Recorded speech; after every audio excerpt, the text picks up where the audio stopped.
माझा ॲक्सिडेंट झाला होता. बर उजव्या पायाची वाटीचा ऑपरेशन आणि पहिल्या वर्षी आलो का नाही वाटलं नव्हतं चालेल म्हणून, पण एक 5-6 किलोमीटर गेल्यानंतर पाय दुखायचा जे बंद झाला की ऑपरेशन झालेलं मला आता आठवत बी नाही आता. मी प्रथमतः या वारीच्या लोकांना नावं ठेवायचो स्वतः मी, आणि मी वयाच्या 47व्या वर्षी मीच वारी चालू केली. बर आनंदात सुखात वारी होती, सुखात अशी आनंदात निघाली बाहेर. निसर्गाने 700 मस्त पदशीर उघाड दिली, मस्त आनंदात वारी वारी मजात पदशीर, काय माझं काम नाही.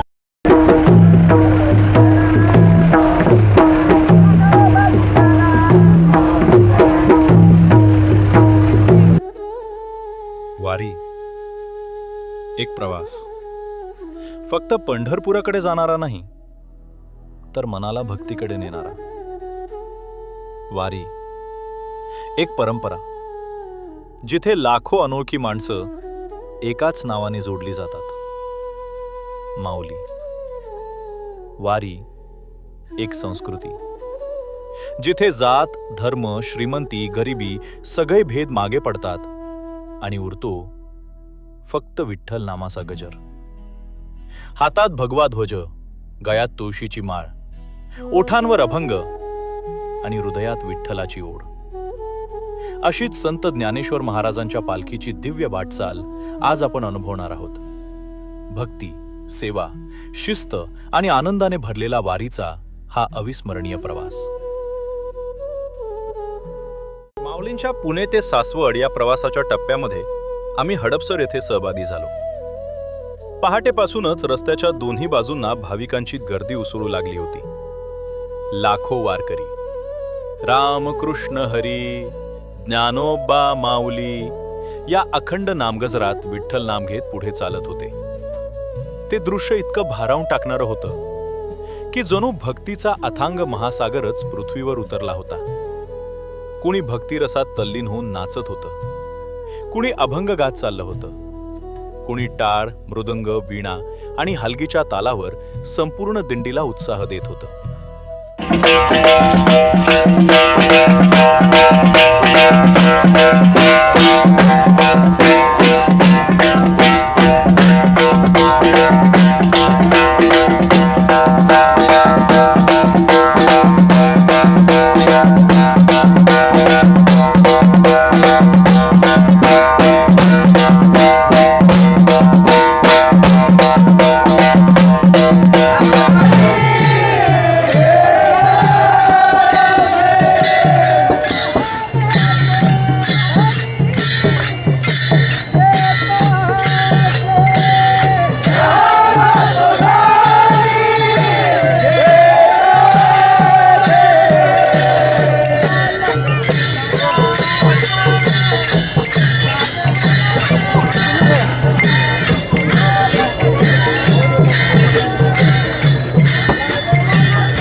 हडपसरमधील दर्शनानंतर माऊलींची पालखी भेकराई नगर आणि फुरसुंगी मार्गे पुढे वडकीच्या दिशेनं प्रस्थान करते.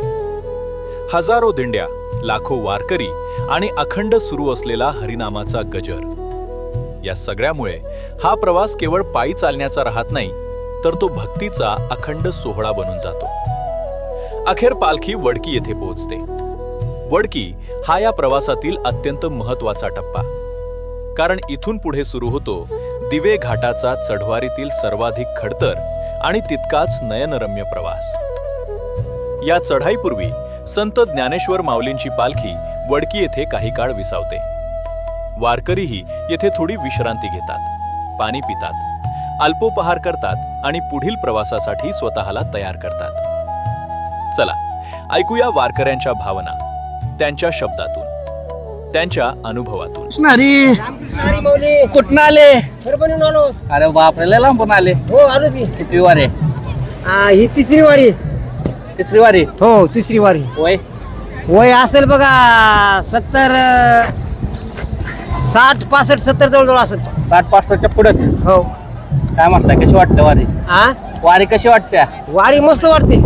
काय मिळतं वारीतनं? वारीतनं काय मिळालं तुम्हाला? काय म्हणले? वारीतनं काय मिळालं तुम्हाला? काय मिळालं आता? वर्षानच आम्ही येतो. बर. वर्षाने येतो, मस्त आनंद वाटते. आनंद मिळतो, आनंद. आनंद मिळतो.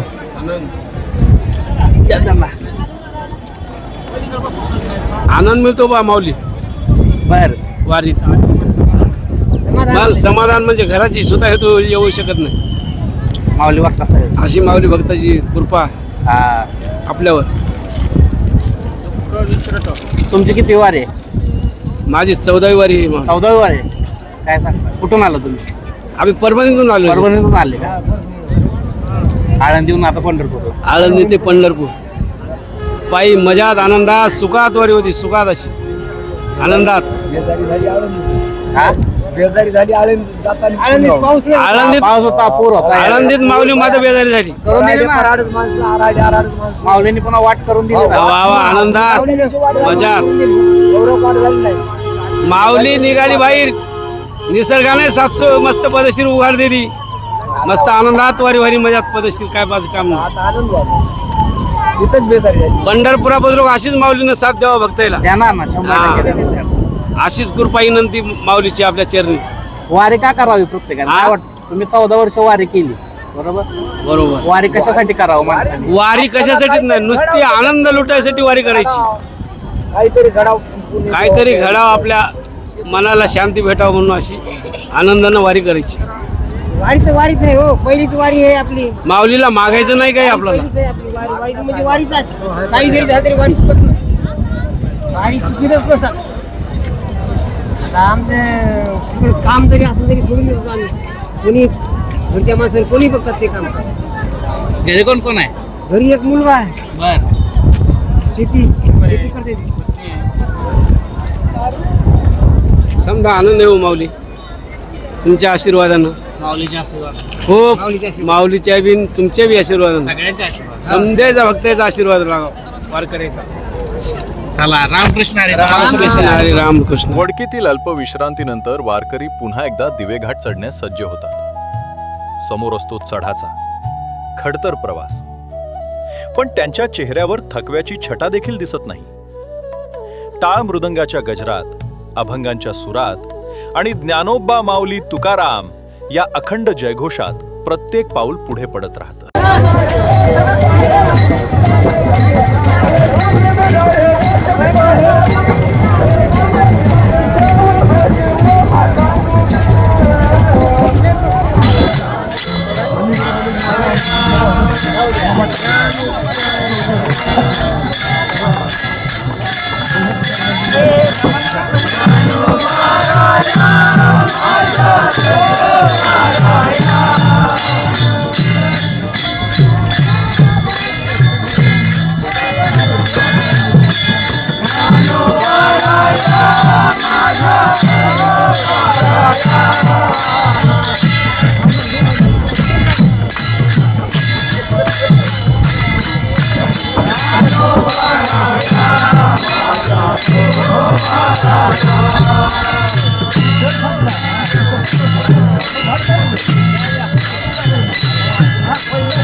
दिवे घाटाचा चर पार करताना अनेक वारकरी काही क्षणांसाठी रस्त्याच्या कडेला विसावलेले दिसत होते.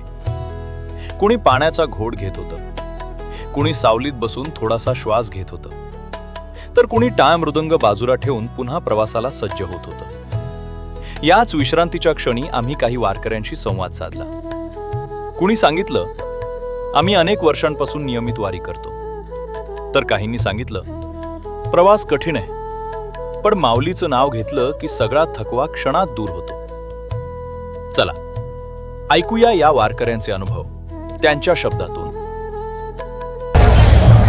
माऊली रामकृष्ण हरी काय कुठून आले सगळे मोहोरवरून किती वारी 35वी वारी आहे 35वी. तुमची नाही माझी 10वी आहे. बर काय म्हणता वारीचा अनुभव कसा म्हणतो तुमचा? एकदम बेस्ट. सर्व विचार निघून जाते झाल्यानंतर. मन शांती. मन शांती. आपल्याला आयुष्यामध्ये मन शांती करायची असेल तर एकदा तरी आयुष्यामध्ये वारी करावी माणसाने. प्रत्येकानं वारी करावी. प्रत्येकाने वारी करावी. पण असा विषय आहे की आपण जातो पण पांडुरंगाचं दर्शन होईल ना होईल हा नशिबाचा भाग आहे. पण तरी पण प्रत्येक वारकरी त्या आशेने चालत असतो. काय सांगाल तुम्ही प्रत्येकानं वारीमध्ये तुमच्या ह्या 10 वर्षाच्या वारीस काय अनुभव आले तुमचे? एखादा वारीतला अनुभव आजवर जो तुम्ही विसरू शकत नाही. माईक वर घ्या म्हणजे आवाज. माझा ॲक्सिडेंट झाला होता. बर उजव्या पायाची वाटीचं ऑपरेशन होतं. बर मी जवळजवळ 2 वर्ष चालत नव्हतं असं नीट. आणि पहिल्या वर्षी आलो का नाही वाटलं नव्हतं चालेल म्हणून. पण एक 5-6 किलोमीटर गेल्यानंतर पाय दुखायचा जे बंद झाला ते ऑपरेशन झालेलं मला आता आठवत बी नाही आता. इतका पाय क्लिअर झालेला आहे त्या वारीच्या वातावरणामुळे सगळं. वारी वातावरण. आज दिवे घाटात आपण मध्याव आहे. हां. दिवे घाट एवढा कठीण घाट चढून मध्याव आहे आज आपण. काय सांगाल माऊली तुमचा अनुभव वारीचा? अनुभव चांगला आहे. आम्हाला एक सुख समाधान वाटतं त्या वारीने. बर किती वारी आहे? ही 3री वारी आहे आमची. 3री वारी आहे. नोकरीतून रिटायर झाल्यानंतर जरा एक मनात शंका झाली की आपण हे वारीला जाऊ आणि आयुष्यात कधीतरी एकदा वारी करावी असं एक जुनी मन आहे. त्या पद्धतीने आम्ही पहिल्या वर्षी आलो. बर पहिल्या वर्षी आल्यानंतर जरा सक्सेसफुल झालं. गुडघा वगैरे दुखत होता ते राहिलं. आजही गुडघा दुखत होतं. खाली उशी वाटत नव्हतं खालून. परंतु एक आयोडिक्सचं आमचं आयोडिक्स लावलं आणि आमचं ते भजन चालू झालं. त्या भजनाच्या ह्याच्या ओघामध्ये अत्यंत प्रतिसाद आम्हाला चांगला मिळाला. हे सुख समाधान मिळवणं हेच काम मोठी करायचे गोष्ट. आपण. बाकी याच्यापेक्षा तर काय करू हे शकतो? पैशाने मिळणार नाही. पैशाने मिळणारच नाही ना. पैसा हा सर्वस्व नाही शेवटी. काय आणि आपण कुठेही जरी गेलो तरी समाधान हे शोधावं लागतं या. आणि समाधान मिळवण्यासाठी काय केलं पाहिजे तर हे वारी केली पाहिजे. वारी केली पाहिजे. समाजात त्याचा चार आनंद माणसं घेतला मिसळून. पाहिजे. आणि हे सगळे लोक राहतात बसतात हे कशी पद्धतीत राहतात. त्यांच्या आंघोळीची सोय काय होती, त्यांची जेवणाची सोय कशी होती, त्यांच्या बाथरूमची सोय कशी होती, संडासची सोय कशी होती, हा सगळा हे अभ्यास त्या ह्याच्यातून आम्हाला अनुभवला. आणि एवढ्या ह्याच्यामध्ये लोकांचं कोण नाराजी नाही, कोण शिवीगाळ सगळे नाही. आनंदाने आहेत. सगळे आनंदात आहे. माऊली माऊली म्हणतात आणि कोणाला हे आमंत्रण नाही दिलेलं.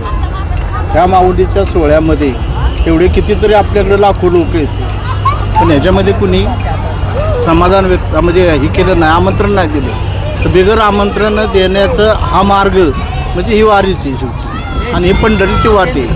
बरोबर. ह्या पंढरीची वाट ही पूर्वीपासून आलेली आहे चालत शेवटी. आता ते परवा 350 म्हणजे 350 वर्षापूर्वीच विठ्ठलाची हे झाली ना. त्याच्यानंतर म्हणजे पंढरपूरमध्ये तर त्याच्यामुळं आता सुद्धा आपल्याला म्हणजे एक वेगळं समाधान आणि ती परंपरा चालू ठेवण्याचं काम पुढच्या लोकांनी सुद्धा करणे गरजेचं आहे शेवटी. त्याशिवाय पर्याय नाही लोकांना सुद्धा. बरोबर आहे. बरोबर. लाखो रुपये मिळून जे समाधान मिळत नाही. हो. द्या माऊलींकडे माईक घ्या. माईकवर आवाज येईल. लाखो रुपये मिळून जे समाधान मिळत नाही ते फक्त एका वारीमध्ये मिळतं. बरोबर आहे. त्यामुळे खऱ्या अर्थाने तुम्हाला सुखाचा शोध घ्यायचा असेल ना तर वारी एकदा तरी करा आयुष्यामध्ये माणसं. माऊली काय सांगाल तुमचा अनुभव वारीचा? माऊली घ्या. रामकृष्ण हरी. मी प्रथमतः या वारीच्या लोकांना नावं ठेवायचो स्वतः मी. आणि मी वयाच्या 47व्या वर्षी मीच वारी चालू केली. बर मला वारीला येण्याची इच्छा आपोआप प्रकट झाली आणि मी आलो वारीला. वारीमध्ये आल्यानंतर एक अनुभव येतो सगळ्यात महत्त्वाचा. इथं गरीब श्रीमंत जात, शिक्षित धर्म. अशिक्षित जात भेद काहीच नाही. असा सोहळा जगाच्या पाठीवरती हा फक्त एकच आहे आणि तो आपल्या भारतात महाराष्ट्रात आहे. त्याचं खूप मोठं समाधान आहे.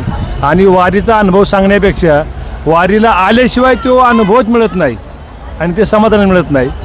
जसं मोबाईलला तुमच्या रिचार्ज करावा लागतो तसं आपल्याला सुद्धा हा वर्षातून एकदा रिचार्जच आहे. आणि हा रिचार्ज मारला नाही वर्षभर की तुम्ही वर 365 दिवस फुल चार्जिंग. बरोबर आहे. थोडक्यात मी एवढंच सांगेन. माऊली, काय सांगाल वारीचा अनुभव तुमचा? किती वारी आहे? आमच्या वारीचे 35 वर्षे.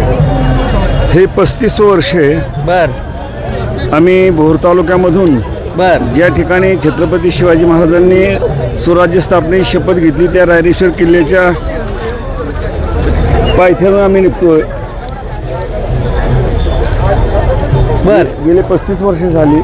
भोर तालुक्यातून बाकी सर्व दिंड्या सरळ रस्त्याने लोणंद येतात, पण एकमेव आमची दिंडी अशी ज्ञानेश्वर सेवा दिंडी ट्रस्ट खानापूर भोर परिसर ही दिंडी मात्र आळंदी ते पंढरपूर दरवर्षी जात असते.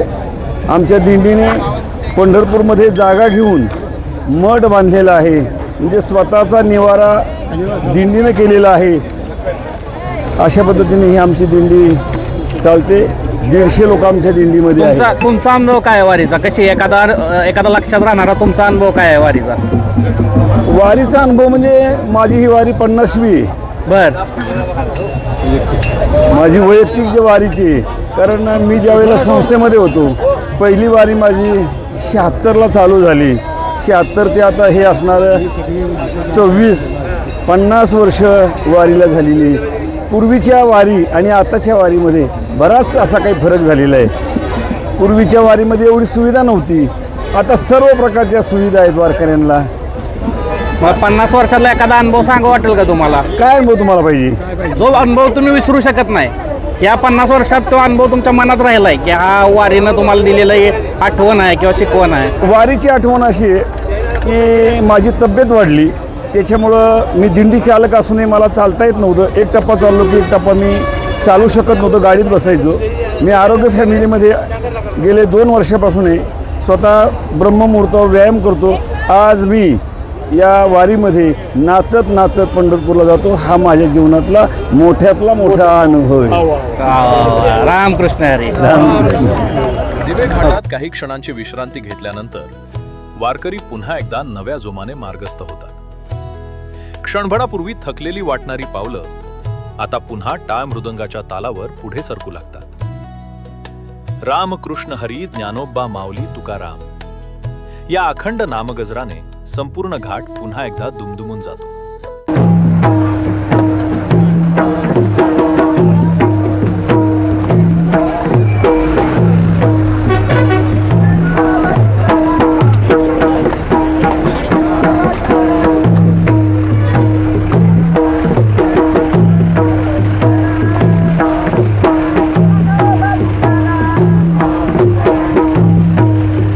दिवे घाटात पोहोचल्यावर समोरचं दृश्य पाहून अक्षरशः डोळ्यांचं पारणं फिटतं. डोंगराच्या वळणावळणावर दूरवर पसरलेला लाखो वारकऱ्यांचा अखंड प्रवाह, हातात डोलणारे भगवे ध्वज, कानी पडणारा टाळ मृदंगाचा नाद आणि आसमंत दुमदुमून टाकणारा ज्ञानोबा माऊली तुकारामचा जयघोष, हे सगळं पाहताना क्षणभर आपणही हरवून जातो. असं वाटतं जणू दिवे घाटात भक्तीचाच महासागर उसळलाय. नजरेच्या टप्प्यात जिथपर्यंत दृष्टी जाते तिथपर्यंत फक्त वारकरी, वारकरी आणि वारकरी. दिवे घाटाचा खडतर चढ पूर्ण केल्यानंतर वारकऱ्यांच्या आनंदाला अक्षरशः पारावर उरत नाही. काही क्षणांपूर्वी ज्या पावलांनी कठीण घाट चढला तीच पावलं आता आनंदानं थिरकू लागतात. कुणी टाळांच्या तालावर नाचत असतं, कुणी अभंगांच्या सुरात विठ्ठल नामाचा गजर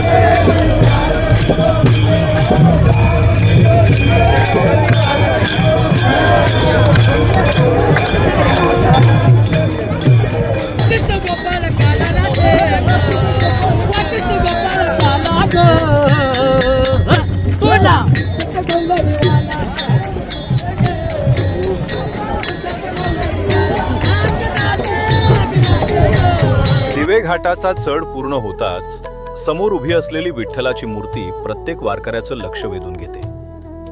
क्षणभर असं वाटतं जणू विठ्ठल स्वतःच आपल्या भक्तांच्या स्वागतासाठी इथे उभा आहे. दिवे घाटाचा खडतर टप्पा पार करून वारकरी पुन्हा सासोडच्या दिशेनं मार्गस्थ होतात.